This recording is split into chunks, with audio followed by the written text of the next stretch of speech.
Et rebonjour, troisième vidéo gameplay de la journée où, où je joue contre l'Irandir qui joue ma team, la team que j'avais partagée euh, sur une compo sac, crackler tremblement avec un tofu sur l'osa.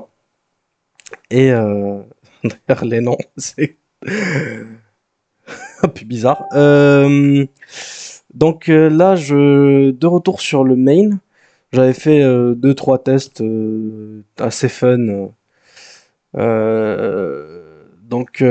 J'avais perdu deux fois sur des teams un peu bizarres que je testais, mais pas sur ma 5P entrave. C'était une 6P avec un roublard ou un truc du genre. Enfin bref.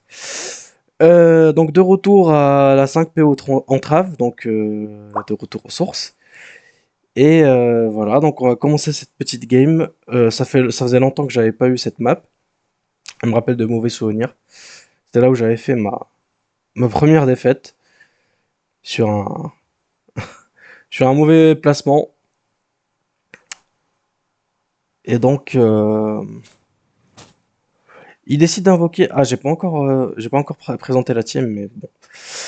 Donc, c'est un Xelor dévouement cadran, un Xelor piqûre-cri tofu, un Panda Karcham Shamara qui est stable, un Osa Fouet Crackler Corbeau Célestine, et un euh, un Sadida Tremblement Sacrifiance, donc qui est dédié pour harceler avec le tofu, terminer avec le crackler quand il est lancé, tuer le crackler à distance aussi quand il est ignoré, et qui sert aussi à bien réceptionner, parce qu'avec le dévouement entre la sacrifiée et la rance, ça peut faire très très mal.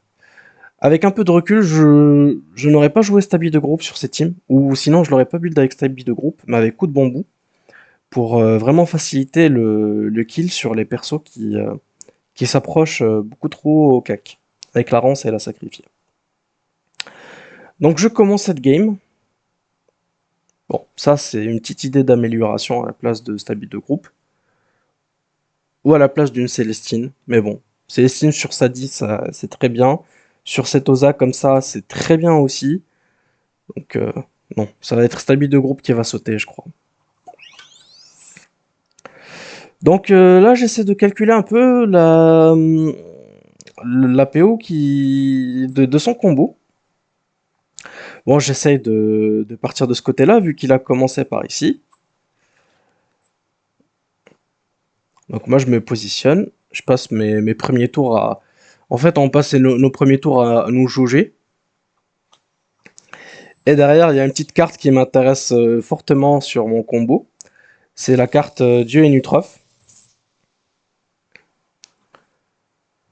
Donc, euh, donc cette carte-là, elle va beaucoup, beaucoup, beaucoup me servir.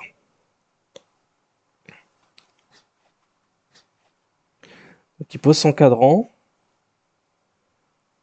Il va rester là. Il veut éviter les points d'attaque assez free. Voilà, là on se jauge.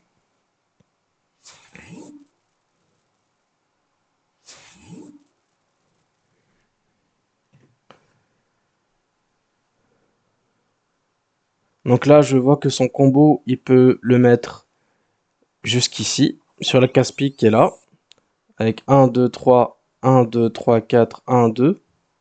Pardon. 1, 2, 3, 1, 2, 3, 4, 1, 2. Donc voilà, il touche pas mes persos pour le moment.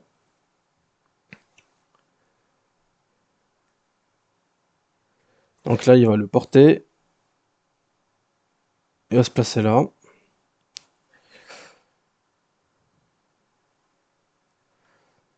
Malheureusement, le crack, bah, il va se mettre sur cette case-là.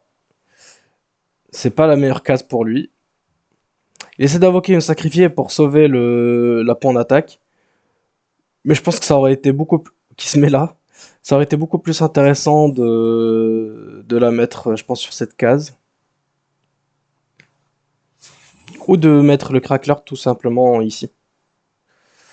Donc là, j'en profite. Je vais commencer à taper. Je sais très bien qu'il a beaucoup de heal sur ses teams, entre les deux Célestines, les triples Célestines même. Donc un peu de poke, ça ferait pas de mal, mais ça fera travailler ses persos, quoi. Mais, euh, mais il peut se régène. Donc là, ce que je vais faire, c'est que je vais essayer de mettre des œils de top quand je peux sur ces deux persos-là. Parce que là, le Xel, il peut dévoiler une case, et là, le panda ne peut jeter qu'à deux cases. Ce qui est super bien. Donc là, hop, je m'avance.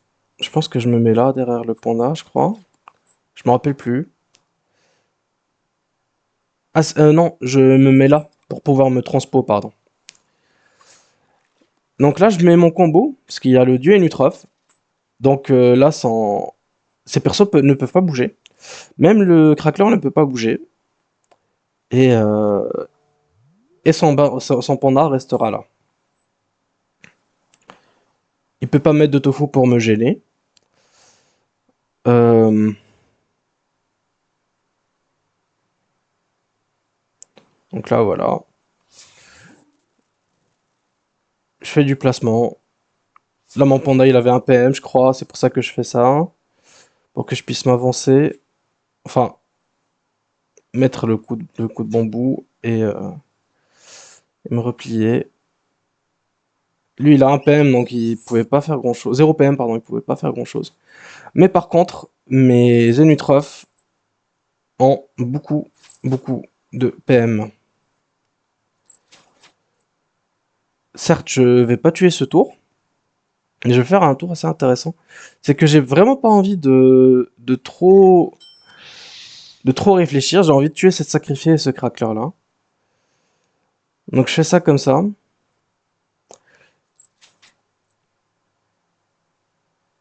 Il a pas encore la relance de son crack. Et il pourra pas le sauver ce tour.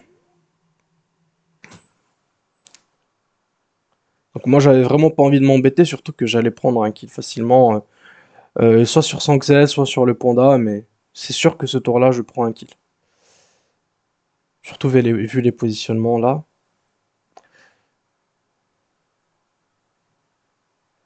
Et je pense qu'il a abandonné cette game, peut-être là même maintenant, je pense. À ce stade-là, oui. Mais effectivement à ce stade-là j'avais facilement le kill sur le Xelor. Il me suffisait de mettre le sacré ici, de transpole panda, venir là, transpole le Kra. Le panda va bambou en attaque, se mettre à l'abri. Et ensuite, double magique, et le combo usuel avec, avec les lancers de pièces à 7 qui vont bien.